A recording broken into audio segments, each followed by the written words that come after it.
Wasn't his cleanest game, but Brock Purdy leading the way down the stretch. Here he is, post-game. Games, but then that final drive, you really locked in, made a number of plays. Was it hard to block out kind of the early part of the game, you focus in that final sequence, that final drive? I mean, yeah, there's, obviously plays that you think about as the game goes on, like, man, I could have been better here. I could have hit that guy. He was open. You got to just be better on third down. Like, all that kind of stuff can run through your mind. But, man, it's a testament to our team because the defense got to stop at the end. Field goal kicker missed.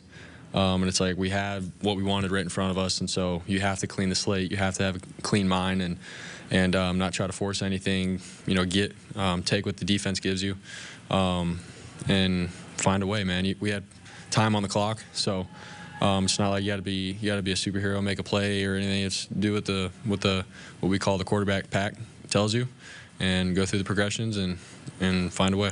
Your ball placement wasn't as precise as it normally is. Was the rating an issue? Yeah, I mean, early on, obviously I put on the glove for the first drive. It was coming down, and then it sprinkled, so I took it off. So I was still trying to sort of figure out what I wanted to do, and I was sort of fed up with the glove, so I just obviously was throwing like I normally do. And yeah, there was some times where I'm dropping back, ball's a little wet from the grass, so yeah, sort of affected some accuracy and stuff. But dude, that's football, so I got to be better in that area. What was clicking on that final drive that didn't click throughout most of the rest of the game? Man, I think, I mean, at the end of the day, I think I was just and like I said, get to the check down efficiently, and move the chains and stay up rather than get behind. Obviously, we got to a third down. BA was clutch on it and made a great play, and you need that throughout a drive. But I think early on in the game, there was just moments where the check down was there, and I was missing the check downs. And so, when their defense did a good job with playing soft, keeping everything in front of them, sort of taking away our shots and stuff. And as a quarterback, man, you got to be efficient and hit the check downs. And so, at the end, I was able to do that. O-line did a great job. Boys did a great job in getting open, and we found a way. I'm sure it's less stressful if you have big leads and things like that going forward. To get a comeback win like this, was it important for you to get one of those under your belt, and how can it be beneficial? Yeah, I mean, I think it is important. Earlier this year we had games like Cleveland and Minnesota and Cincinnati at one point. Like, you're down and you got to find a way. It's fourth quarter. It's the NFL, and then obviously we're in the postseason now, so we were all like, all right, this is it. This is our season, and so. For us to capitalize like that was huge for all of us, and then obviously for myself as a quarterback, like, it's good for confidence and all that. But we have too many good players, man, on this team. So many players that are difference makers, and we got a great defense. And so for us to not find a way, it's not right. So for us to finally have a game like this and pull through at the end was huge for all of us. So yeah. Actually got a little emotional about it in the locker room, talking about it. So for you, what does it mean to make another turn? At the NFC Championship? Yeah, man, it's been a fast year. Obviously it didn't end how we wanted it to last year, but we've taken it 1 week at a time. We were all in this week. Green Bay is a great team, and so to be able to pull through and finish that, for us to get back to the NFC Championship, obviously I think guys are healthy for the most part after this game, and we won it. We've been thinking about it. It's been sort of in the back of our minds. Like last year we had a team to do it, and we feel like obviously we didn't have a real opportunity at it after the quarterbacks got hurt in that game. So yeah, I think we're really excited for it, but we're going to take it one day at a time, find out who we play tomorrow, and be ready to roll for it. Noticeably muted reaction from any and all approaching the podium there in Santa Clara. One due to a loss, one because they know they got away with the win. The 49ers not bringing their best to the table this Saturday, but they will live to play next Sunday. Brock Purdy and company back in the NFC Championship game. Postgame is presented by America's Navy, forged by the sea. Joe Musso alongside the two-time champ Bryant McFadden. Mac, there weren't many points of that second half where you felt like the San Francisco 49ers were moving on to play championship-level football. This was not championship-level football for them. Explain to me how they pulled this victory from the jaws of defeat. They just, exercised the ultimate patience in this ball game because, yes, we watched this ball game from start to finish. Jordan Love seemed to be the better quarterback in this ball game. Green Bay seemed to be the better team in this ball game. But remember what I talked about during the halftime show, Joe, was the inability of the Green Bay Packers to do what? Score in the red zone area. Remember in the first half, they were 0 for 3 in the red zone. They finished the game being 2 for 5 in the red zone. These little minute mistakes, missed opportunities could be costly when you're trying to advance to the next round, especially in this environment that they participated in tonight. Not scoring in the red zone area just allowed the San Francisco 49ers to linger around, and yet and still they were a bit quiet offensively and defensively. We all knew they have the dudes that can make plays when given the opportunity. Deebo Samuel went out in the ball game. Guess who answered the call? Christian McCaffrey, 17 attempts for 98 yards, 2 touchdowns.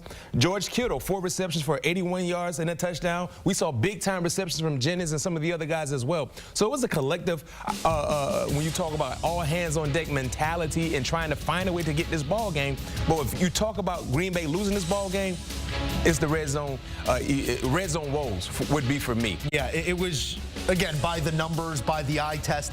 This was not the Jordan Love performance that we've seen in weeks past, but still did enough, it felt like, to get his team a win. You said it, outplayed the other quarterback in this game. Let's talk a bit about Brock Purdy, because there were questions of whether or not Purdy could get it done back against the wall in the exact scenario he just executed in.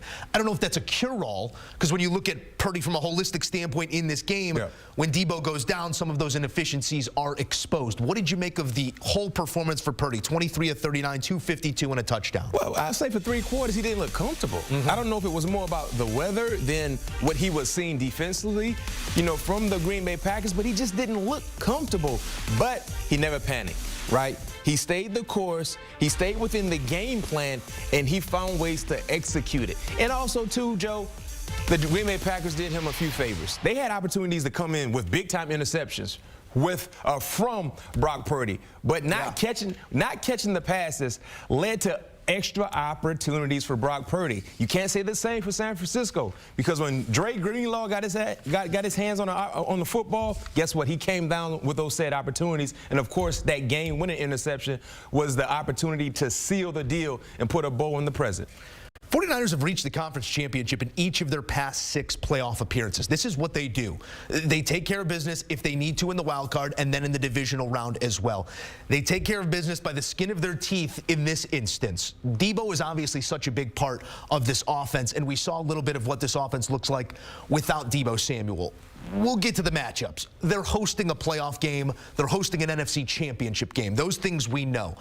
As you're looking at what they need to clean up, where they need to be sharper, if they're trying to break through that ceiling that we've seen in past years, whether it's failing in that conference championship game or failing come Super Bowl Sunday, what needs to be cleaned up? Well, I'll start with the defense, right? When you talk about the front, I mean, they have so many highly invested players on the defensive line, either first-round selections or guys that are on their second contracts getting paid handsomely. They got to find a way to sack the quarterback. They got to find a way to put pressure on the quarterback. When I look at the stat line today, 0 sacks on Jordan Love. They harassed him a little bit. They made him move a little bit in the pocket. But for the majority of the ball game, Jordan Love was able to work from within a nice, secure pocket. When you have Bosa, when you have Armstead, when you have Hargrave, when you have Chase Young, when you have Gregory, when you have Kinlaw, somebody got to get home. You got to get home. Yeah. That's inexcusable. Somebody has to find a way to get home, especially when they have one-on-one opportunities. That's something they need to clean up. And one thing about Steve Wilks, the defensive coordinator, he doesn't blitz a lot. He believes his 4 guys can put pressure on opposing quarterbacks without sending the extra hat and drop everybody else in passing lanes. Tonight, they didn't get home. Now, moving forward, regardless if they see Tampa Bay or Jared Goff, you got to find a way to get home against playoff quarterbacks, because if you don't do that, they will get in a rhythm, and it's going to make things difficult for you. Just as it did for Aaron Rodgers Jordan Love, his first go in the playoffs against these San Francisco 49ers. It remains to be the limiting factor for this Green Bay team. 5 times in the last 11 seasons, Green Bay's year comes to an end at the hands of these very 49ers. And the Niners now heading back to the 3rd consecutive NFC title game. We'll see what it looks like in the road ahead for the Niners. But let's talk a minute about the road ahead for the Green Bay Packers here, too, because sitting at 3-6, they're minutes and plays away from a conference title game berth. To have seen this growth over the last 6 or so weeks, let's call it 2 months, what comes to mind when you look at the future of the Green Bay Packers and their quarterback as well in Jordan Love? Well, if I had some, shades that I could borrow from Aaron Jones, usually after he scored a touchdown, I will put those shades on because their future is bright. Their future should be bright, similar to what we talked about in the first matchup with Houston and the Baltimore Ravens. Talking about the rookie head coach, DeMeco Ryans, led with the rookie quarterback, seeing how well these guys were able to gel together. One would think the future would be bright for Houston, and the same thing for the Green Bay Packers. And the reason why I say that is because Jordan Love grew before our eyes as a starting quarterback. First time we got an opportunity to see Matt LaFleur without Aaron Rodgers, to see exactly what this team would look like without Aaron Rodgers. And it's safe to say they did not miss Aaron Rodgers at all. The final 9 games, name me another quarterback that was hotter than Jordan Love. It's not a lot of names you can throw out when you talk about what he was able to do. Yeah. When you factor in his success, I mean, a lot of wide receivers that are not household names. You talk about Romeo Doubs, Reed, Melton. And Christian Watson was more out of the lineup than in because of his injury, but yet and still, these guys got the job done because their quarterback was putting them in positions to be successful. So when you factor in the youth movement that they currently have going on, specifically on the offensive side of things, man, look out, man. The future is bright. I understand you feel some type of way if you played for the organization, the Packers, if you rooted for the Packers as well. You wanted to win this ball game, but moving forward, you have something to hang your hat on because you found a quarterback once again. I think you got one. You draw a very interesting parallel there between what we saw earlier in the day in the Houston Texans, C.J. Stroud season coming to a close, and now Jordan Love's season coming to a close. Bright future ahead for both of those franchises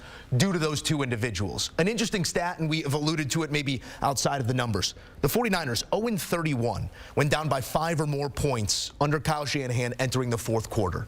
They get their first win here under Kyle Shanahan and Brock Purdy. And we'll maybe say it that way. That's the headline. But the subscript is clearly Christian McCaffrey shows up in the exact moment he was acquired for. 105 all-purpose yards, only 7 of that through the air, 98 on the ground, a big touchdown run. How important, how imperative was it to have a back of that caliber when a guy like Debo does go down? It's super important because what he does, I don't consider Christian McCaffrey as a running back. I consider him to be an offensive weapon because he can do so many things to help your offense. But remember, at halftime, he had, 9 carries for 33 yards, averaging roughly under 4 yards per pop. He wasn't really involved. They wasn't running lanes for him. And we saw how stagnant their offense was with CMC not being a featured guy. But when they found a way to get the running game going, you have to account for him because he means so much. He's an explosive guy. You talked about the 2 touchdowns. Remember, the first one was a long of, 30 yards or so. So whenever he has a small